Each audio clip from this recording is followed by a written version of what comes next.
σας πούμε παραμύθια. Ξέρετε τι σημαίνει τα παραμύθια, τι σημαίνει παραμύθι? Είναι παρά του μύθου, δεν είναι μύθος. Παραμύθι, λοιπόν, σημαίνει παρηγοριά. Παραμυθία, είναι από τα αρχαία. Παραμύθι είναι η παρηγοριά που όλοι την έχουμε ανάγκη, και μικρή και μεγάλη. Τα παραμύθια, λοιπόν, δεν απευθύνονται μόνο σε μικρούς, αλλά και σε μεγάλους. Και μόνο δύο χαρακτηριστικά του παραμυθιού θα σας πω και θα τα καταλάβετε πάρα πολύ εύκολα. Το παραμύθι δεν έχει ούτε χρόνο, ούτε τόπο. Σκεφτείτε πώς αρχίζουν τα παραμύθια. Μια φορά και έναν καιρό, σε έναν τόπο μακρινό. Είναι όλα όριστα, δεν ξέρουμε πότε, ούτε πού. Επίσης, εμείς λοιπόν ήρθαμε εδώ για να σας πούμε 4 παραμύθια. Το πρώτο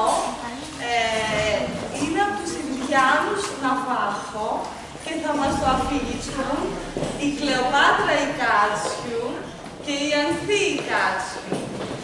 Το δεύτερο είναι ένα παραμύθι που δεν ανήκει στη λαϊκή προφορική παράδοση. Το έχει γράψει ο Μάνος Χατζηδάκης, το ξέρετε? Είναι πολύ γνωστός και μεγάλος Έλληνας συνθέτης. Είναι το νησί των συναισθημάτων και θα μας το παρουσιάσουν η Διονυσία Γιάκου και η Μαρία Ιλιανέλη. Το τρίτο λοιπόν παραμύθι είναι ένα ελληνικό παραμύθι, ανήκει στη δική μας προφορική παράδοση. Είναι οι 3 συμβουλές, ναι, και θα μας το αφηγηθούν η Μιχαηλία Σουδοπούλου και η Αναστασία Κυπριανού. Και το τελευταίο παραμύθι μας έρχεται από το Περού. Ξέρετε που είναι το Περού? Είναι στη Λατινική Αμερική. Και θα μας το αφηγηθούν η Αγγελική Ινδούγια και η Σωσάνα Τροσοπούλου. Λοιπόν, να ευχαριστήσουμε τα κορίτσια που αγκάλιασαν αυτό το πρόγραμμα. Να ευχαριστήσουμε πάρα πολύ τον Χωμάτο Λιόλιο που μας συμπαραστάθηκε και μας βοήθησε σε όλο αυτό. Εμείς το απολαύσαμε και ελπίζουμε να το απολαύσετε κι εσείς. Στην αρχή των καιρών, το μεγάλο πνεύμα κοιμόταν. Κοιμόταν μέσα στο τοίχο και ο ύπνος του κρατούσε για καιρό. Ώσπου μια νύχτα πριν από την αρχή των ημερών, είδε ένα όνειρο. Ονειρεύτηκε το φως. Το φως ήταν το πρώτο όνειρο, ο πρώτος δρόμος. Και το φως για καιρό, για πάρα πολύ καιρό, έψαχνε να βρει την πιο πολύτιμη μορφή του. Και όταν τη βρήκε, είδε πως ήταν η διαφάνεια. Η διαφάνεια πλημμύρισε τον κόσμο. Αφού πέρασε αρκετός καιρός, ήρθε η ώρα η διαφάνεια να ονειρευτεί. Αυτή που ήταν ελαφριά, ονειρεύτηκε να γίνει βαριά. Και έτσι ήρθε στον κόσμο η πέτρα. Και η πέτρα για καιρό, για πάρα πολύ καιρό, έψαχνε και αυτή να βρει την πιο πολύτιμη μορφή της. Και όταν τη βρήκε, είδε πως ήταν το διαμάντι. Το διαμάντι έγραψε στον κόσμο. Αφού πέρασε πάλι αρκετός καιρός, ήρθε η ώρα το διαμάντι και αυτό με τη σειρά του να ονειρευτεί. Αυτό που ήταν πλουμιστό, που ήταν αστραφτερό, που ήταν σκληρό, ονειρεύτηκε να είναι ευάλωτο και απαλό. Και έτσι ήρθε στον κόσμο το χορτάρι. Και το χορτάρι για πολύ καιρό έψαχνε και αυτό την πιο πολύτιμη μορφή. Και όταν τη βρήκε, μήπως ξέρετε ποια ήταν? Θα σας το πω εγώ. Ήτανε το δέντρο. Το δέντρο απλώθηκε παντού στον κόσμο. Αφού πέρασε πάλι κάπως καιρός, ήρθε η ώρα και το δέντρο να ονειρευτεί. Αυτό που είχε τις ρίζες του βαθιά κομμένες μέσα στη γη, ονειρεύτηκε να διασχίσει τη. Και έτσι ήρθε στον κόσμο το σκουλίκι, το σκουλίκι για πάρα πολύ καιρό. Έψαχνε την πιο πολύτιμη μορφή του. Ώσπου μια μέρα, στη μέση των ωκεανών, αναδύθηκε ένα πλάσμα πολύ παράξενο, το δελφίνι. Όλα ήταν τόσο όμορφα που η ιστορία δεν μπορούσε να έχει σταματήσει εδώ.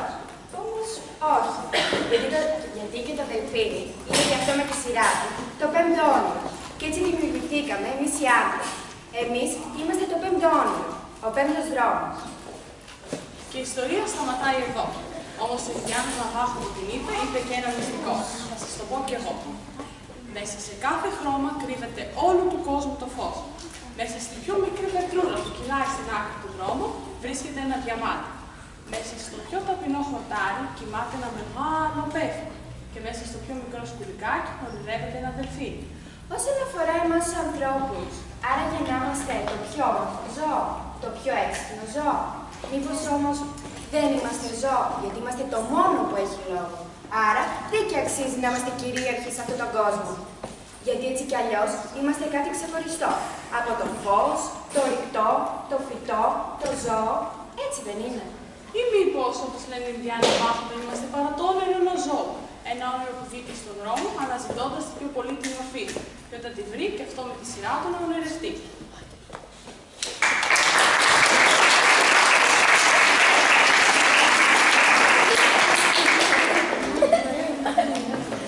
Μια φορά και ένα καιρό υπήρχε ένα νησί στο οποίο ζούσαν όλα τα συναισθήματα.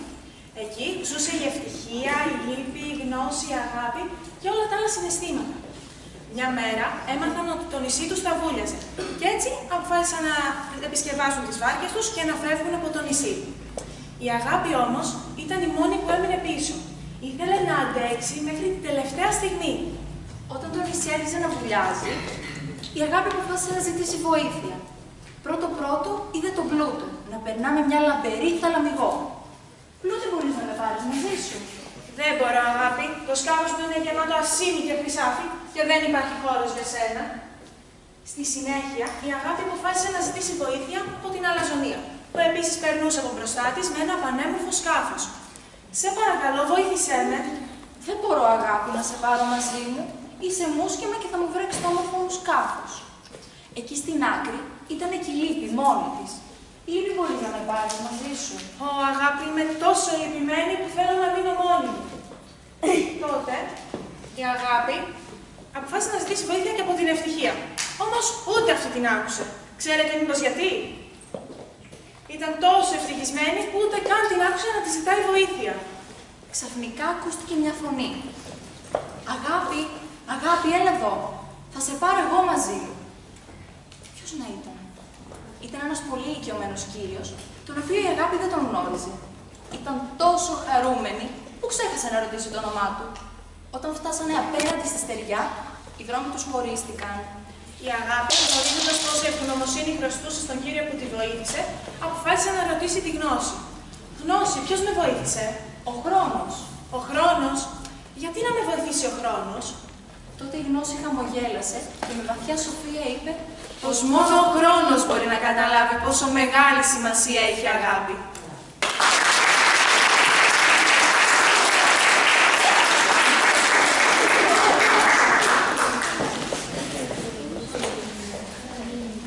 Ήταν κάποτε ένας άντρας που τον έλεγα Γιάννη και είχε τη γυναίκα του και ένα παιδάκι 10 χρονών.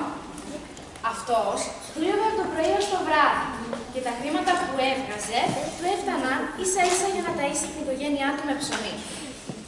Πήρε λοιπόν την απόφαση να μιλήσει στη γυναίκα και της λέει: «Γυναίκα, εγώ δεν μπορώ άλλο. Θα φύγω.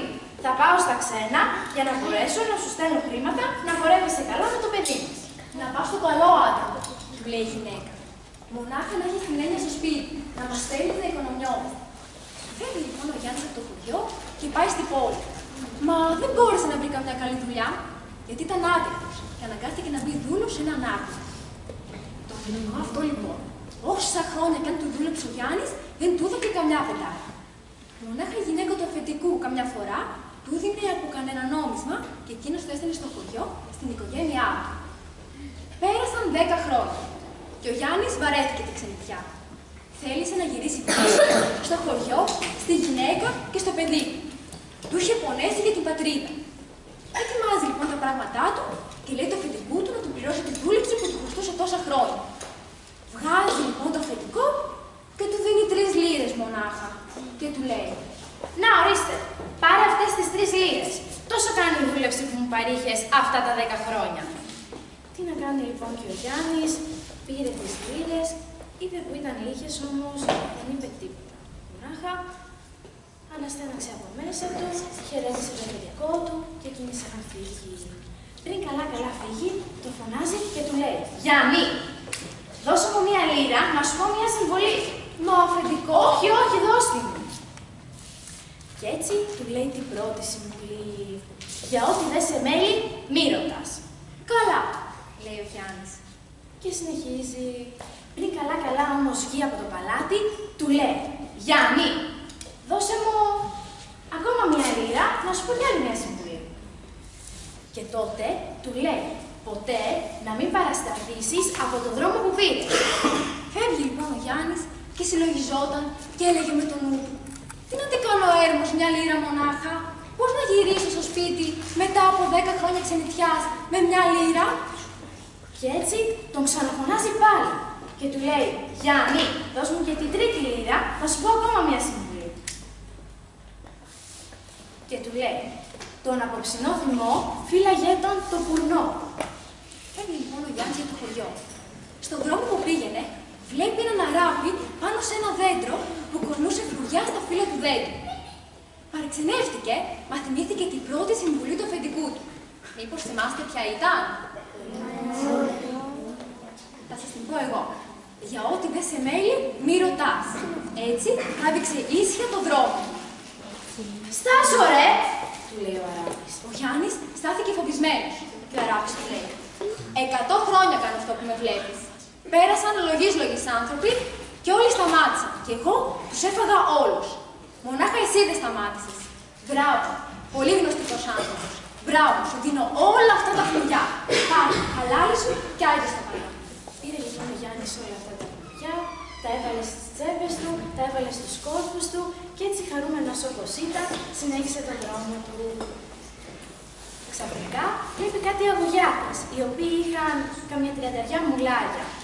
Παρακάλεσε αν μπορούσε να καθίσει να ξαποστάσει σε κάποιο από αυτό, γιατί ήταν πάρα πολύ κουρασμένος. Τότε οι αγωγιάτες δέχτηκαν και συνέχισαν όλοι μαζί τον δρόμο τους. Λίγο παραπέρα, οι αγωγιάτες θέλησαν να σταματήσουν σε ένα χάνι, να ξεκουραστούν και να πιούν κανένα κρασάκι. Και είπαν και του Γιάννη. Μα εκείνος θυμήθηκε τη δεύτερη ορμήνια του αφεντικού του. Πώς να μην παραστρατήσει από τον δρόμο που πήρε. Έτσι, έκατσε έξω και σταματούσε τα μουλάρια να μην φύγουν.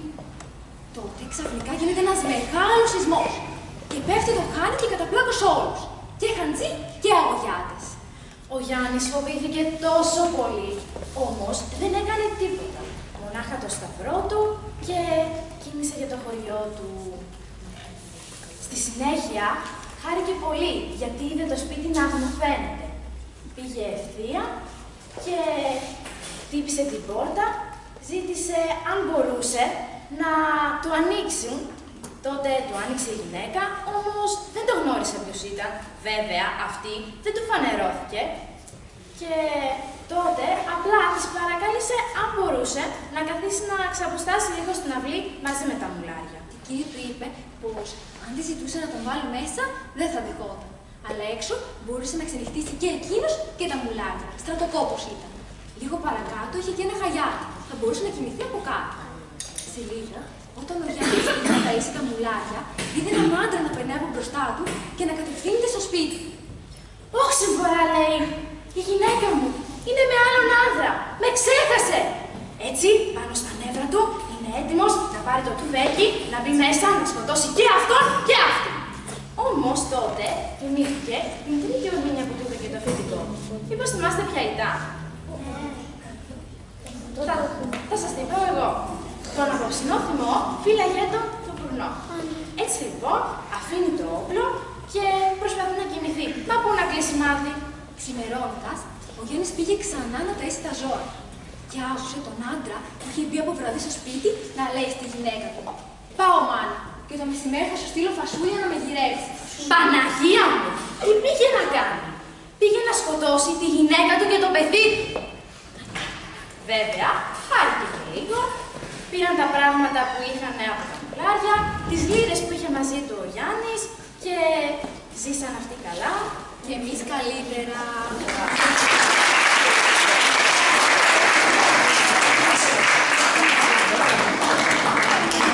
Μια μέρα συγκεντρώθηκαν σε ένα μέρος όλα τα συναισθήματα και όλες οι αξίες του ανθρώπου.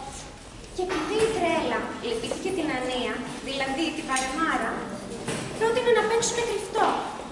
Τότε το ενδιαφέρον σήκωσε το φρύδι ψηλά, ενώ η περιέργεια που δεν μπορούσε πλέον να κρατηθεί, ρώτησε: «Τι είναι το κρυφτό?» «Αλλά η Τρέλα είναι ένα παιχνίδι. Να, θα κλείσω τα μάτια και θα μετρήσω στο 100. Και εσείς θα πρέπει να κρυφτείτε». Τότε ο ενθουσιασμός άρχισε να χορεύει παρέα με την εφορία, ενώ η χαρά άρχισε να χοροπηδάει πάνω κάτω, προκειμένου να πείσει το δίλημμα και την απάθεια να παίξουν κι αυτοί. Υπήρχαν όμως και κάποια συναισθήματα, τα οποία δεν ήθελαν να παίξουν. Η αλήθεια ήξερε ότι σε όποια κρυψώνα κι αν κρυβόταν, σίγουρα θα την έβρισκαν αμέσως. Ενώ η υπεροψία έβρισκε το παιχνίδι χαζό και δεν ήθελε να παίξει. Όσο για τον άνανδρο, κάνε ένα βήμα πίσω, γιατί φοβόταν να ρισκάρει. Η Τρέλα ξεκίνησε να μετράει. 1, 2, 3, 4. Η πρώτη που κρύφτηκε ήταν η τεμπελιά. Πίσω από το πιο κοντινό βράχο που βρήκε. Καθώς βαριόταν να βρει κάποια καλύτερη θέση. Πίστη κρύφτηκε ψηλά στους ουρανούς, κοντά στο Θεό. Όσο για το θρίαμβο, με τη δύναμη που είχε, δίνει ένα σάλτο και χοροπηδάει στο πιο ψηλό δέντρο που βρήκε. Στη σκιά του φυσικά κρύφτηκε η ζήλια. Ο αλτρουισμός και η γενεοδορία, ίδια είναι, μην μπερδεύεστε, δεν βρήκανε καμία κρυψώνα. Γιατί όποια κρυψώνα κι αν έβρισκαν, την παραχωρούσαν κατευθείαν σε κάποιον άλλον. Σε αντίθεση με αυτούς, ο εγωισμός βρήκε μια θέση όπου μπορούσε μόνο αυτός του και κανένας άλλος. Ενώ πίσω του βρήκε θέση η ρουφιανιά. Το δίλημμα δεν έβρισκε που να κρυφτεί, ενώ το ψέμα κρύφτηκε στον πάτο του ωκεανού και ο πόθος και το πάθος μέσα σε ένα ηφαίστειο. Είχαν βρει όλοι που να κρυφτούν, εκτός από τον έρωτα. Έβρισκε όλες τις θέσεις πιασμένες, ώσπου βρήκε μία τριανταφυλιά και χώθηκε μέσα. Τότε όμως ήταν που η Τρέλα σχεδόν είχε σταματήσει να μετράει. 99, 100, αυτό και βγαίνω. Άρχισε να ψάχνει τα συναισθήματα. Την πρώτη που βρήκε ήταν... Ποιο παιδάκι θυμάται ποιο συναίσθημα έχει κρυφτεί πρώτο? Πείτε το όλοι μαζί. Τεμπελιά! Μπράβο παιδάκια, είστε υπέροχα. Η τεμπελιά. Τόσο κοντά που είχε κρυφτεί, πώς να μην τη δει. Τι ακούω, λέει η Τρέλα? Κάποιος ψιθύρει. Ήταν η Πίστη. Είχε πιάσει ψηλή κουβεντούλα με το Θεό. Ο θρίαμβος χαμογελούσε από το δέντρο και κατευθείαν τον είδε η Τρέλα. Φυσικά τη ζήλια δεν χρειάστηκε να την ψάξει. Ήταν σίγουρη ότι θα ήταν κρυμμένη στη σκιά του θριάμβου. Τον αλτρουισμό και τη γενεοδορία δεν πήγε καν στον κόπο να τους ψάξει. Δεν είχαν κρυφτεί καν. Δεν είχαν βρει τη σωστή θέση για αυτούς. Έτσι έμειναν απ' έξω.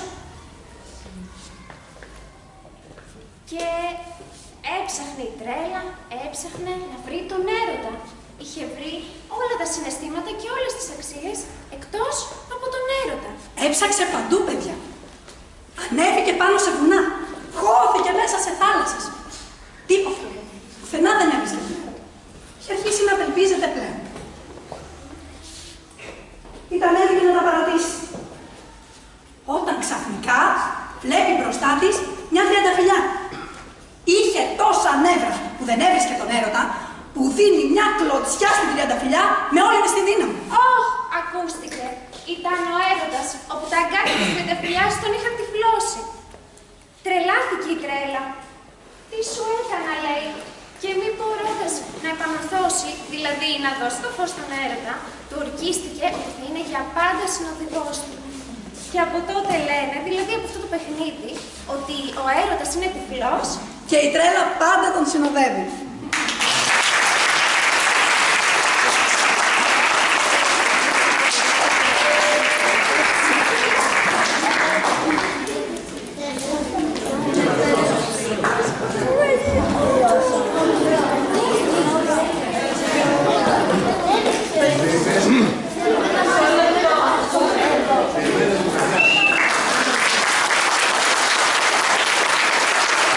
Bravo.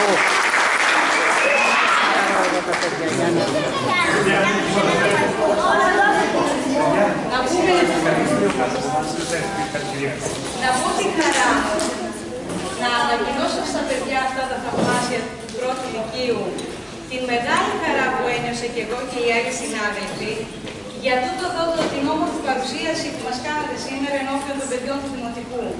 Γιατί αποδώσατε πάρα πολύ ωραία τα παραμύθια, με όρεξη, με διάσταση ηθοποιού, με ομόρφη παρουσία, δύσιμο στεφανάκια και μακριά φουστάνια και κυρίως τα μάθατε απ' έξω και αφηγηθήκατε έτσι ώστε να συναρπάσατε. Δεν ήταν όμορφα παιδιά? Εγώ χαίρομαι γιατί στα παιδιά που δεν με ξέρουν έχω την εποπτεία των παιδιών που είναι στα γυμνάσια και στα λυκεία, είμαι σχολική σύμβουλος των παιδιών των μεγάλων. Εσείς εδώ έχετε σχολικές συμβούλους που είναι για σας. Όμως τώρα είναι μια ένωση σήμερα εδώ. Δηλαδή, εσείς βρεθήκατε κοντά στο Λύκειο και το Λύκειο βρέθηκε κοντά σας, σαν να είμαστε όλοι σε μια γωνιά και ακούγαμε τη γιαγιά να μας αφηγείται παραμύθια. Εμείς, ιδίως οι μεγάλοι, που ακούσαμε γιαγιάδες και παππούδες να μας λένε παραμύθια, κυρίως γιαγιάδες, μας άρεσε πάρα πολύ που ακούσαμε ξανά αφήγηση. Εσείς, σας αφηγούνται οι δικοί σας παραμύθια? Ποιος είπε ναι? Ωραία. Ποιος δεν ακούει παραμύθια σπίτι του? Δεν ακούει. Ποιος λέει όχι? Όχι. Για να δούμε αυτοί που είπανε ναι. Πείτε μου ένα από τα παιδιά που είπανε ναι, ποιος σας αφηγείται παραμύθια? Πες μου εσύ. Η γιαγιά. Κάθε πότε? Όταν πάω εκεί. Όποτε πας στο σπίτι. Πες μου το όνομά σου. Χάρη. Χάρη, έχει τύχει να ακούσεις κάποιο από αυτά τα παραμύθια? Όχι. Τι παραμύθια περίπου σου λέει η γιαγιά? Δεν θυμάμαι. Την κοκκινοσκουφίτσα, τα 7 κατσικάκια. Όταν ήμουν μικρός τα λέει. Μικρό. Τώρα που είσαι με τι τάξη είσαι τώρα? Τρίτη δημοτικό. Τρίτη. Τώρα που είσαι μεγάλος. Τι παραμύθια σου λέει η γιαγιά? Τον Όλιβερ Twist. Σου διαβάζει βιβλία? Ναι. Τι ωραία διηγήματα. Πολύ ωραία. Για να ακούσουμε και σένα. Εμένα με λένε Δέσποινα, μου αφηγήσε ο μπαμπάς όταν ήμουν με την κοκκινοσκουφίτσα και τώρα που μεγάλωσα την Καμίλα που δεν ήθελε την ταμπούρα της, το πιγκοίνι που δεν ήθελε τα φτερά του. Καταπληκτικό. Εγώ δεν τα ξέρω αυτά τα ωραία παραμύθια. Εσείς τα ξέρετε? Όχι. Και πού τα βρίσκουμε αυτά? Τα αγοράζει σε βιβλία ή τα φαντάζεται με το μυαλό του? Άμα το κατάλαβα, ο μπαμπάς είναι και μυθοπλάστης, φτιάχνει παραμύθια. Συγχαρητήρια για τον μπαμπά. Για να δούμε.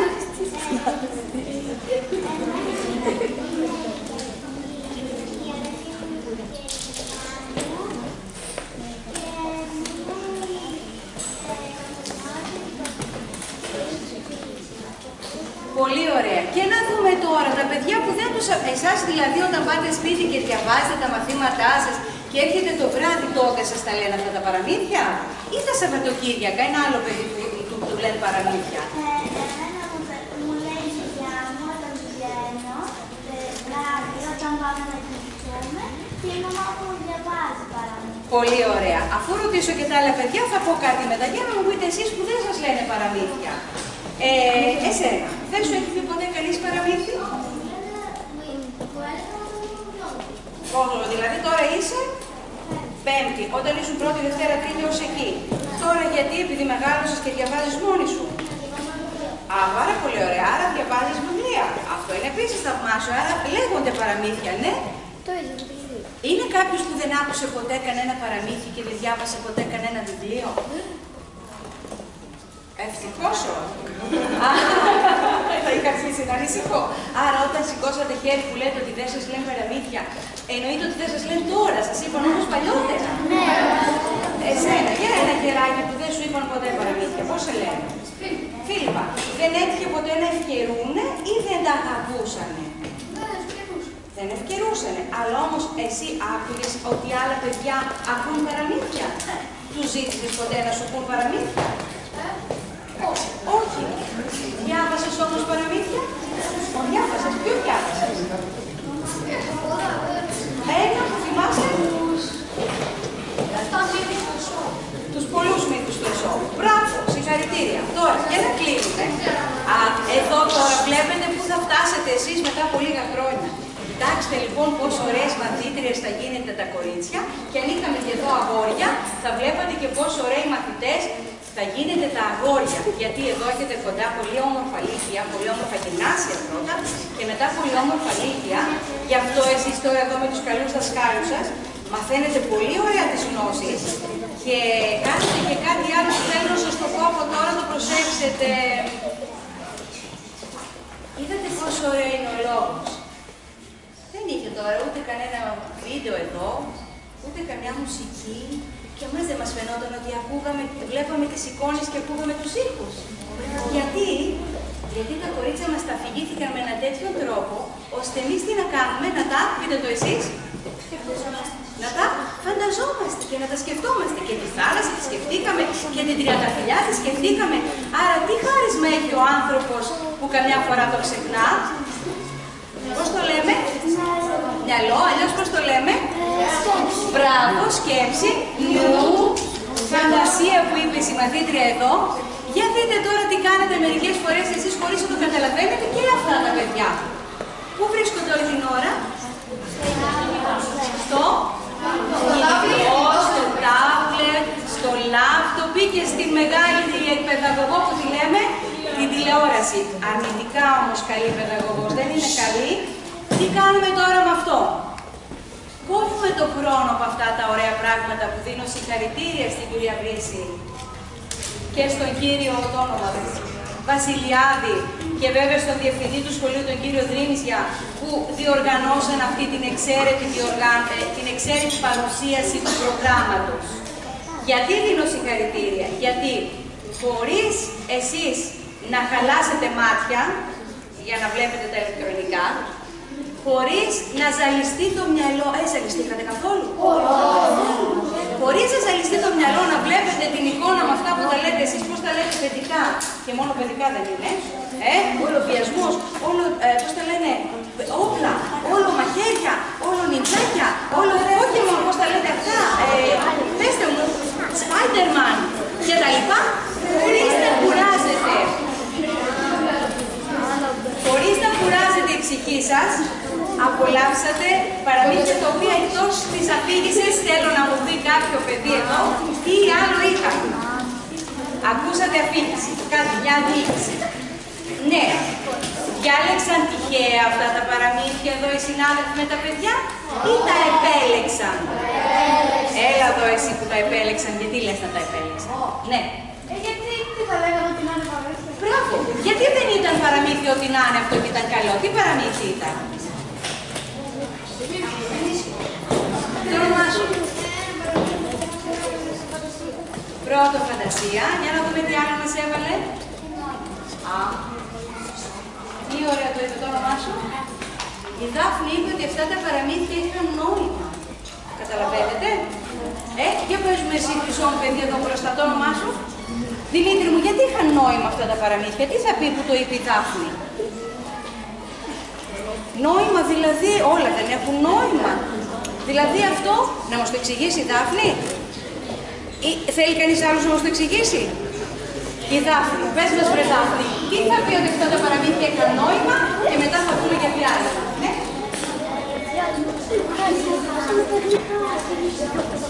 Μας πήλεγαν, λέει η Δάφνη, για να συμπεριφερόμαστε σωστά. Άλλο. Και να μάθουμε κάποιες, τα πιάσουμε εγώ γιατί τώρα ίσως δεν είχατε προετοιμαστεί που θα αρχίσετε περισσότερο και το καταλαβαίνω, κάποιες οδηγίες για τη ζωή μας. Είδατε ποια είναι η πιο ωραία οδηγία, θέλω να μου πει κάτι που πήρε σήμερα από αυτά τα παραμύθια ένα παιδάκι? Τι του άρεσε, τι του έμεινε? Εμένα μου έμεινε κάτι και θα το πω σε λίγο. Τι σας έμεινε ωραίο από αυτά που θα το εφαρμόσετε στη ζωή σας? Για να δω, για να δω. Από αυτά που είπαν τα παιδάκια, τι χρήσιμο σας έμεινε, τι χρήσιμο? Το όνομά σου? Έλα, Ορέστη. Δεν δίνω σημασία σε ανθρώπου που κάνουν κάτι που δεν είναι. Να, ένα ωραίο νόημα. Για να ακούσουμε ένα άλλο. Έτσι θα βοηθήσει τη ζωή μου. Έτσι.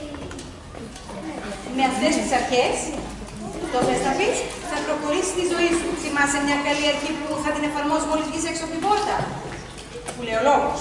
Από εδώ και πέρα, όπως ο Ορέστης, δεν θα δίνει σημασία σε ό,τι δεν τον νοιάζει. Εσύ τι θα κάνεις? Το ίδιο. Ναι. να μην παρακλίνω από τον δρόμο που ακολουθώ. Δηλαδή, αν σου πει ένας φίλος, έλα εδώ τώρα να πιούμε κάτι, πεις, εγώ έχω διάβασμα, γεια. Ναι. Να πούμε τις συμβουλές των μεγαλύτερων. Να πούμε τις συμβουλές των μεγαλύτερων μας. Πολύ ωραία. Να μην εμπειριάζουν. Πού το θυμάστε το να μην εμπειριάζω, τι κόντεψε να κάνει αυτός ο πατέρας? Σκοτώσει το γιο του και το Και αυτό χάρη στη συμβουλή που του είπε, το θυμάστε με τι φράση το είπανε? Κράτα για το... Θέλω θυμό. Κράτα. Το θυμό για το πρωινό. Κράτα για το πουρνό, μάλιστα το λέγανε οι παλιοί. Τον απόψινό θυμό κράτησέ το για το πουρνό. Πουρνό είναι το πρωινό. Να μαθαίνουμε και μια παλιά λέξη της γιαγιάς, της προγιαγιάς για εσάς, ναι. Πες μας το όνομα. Η Σπυριδούλα, κύριε Τρίπησια, έβγαλε το συμπέρασμα.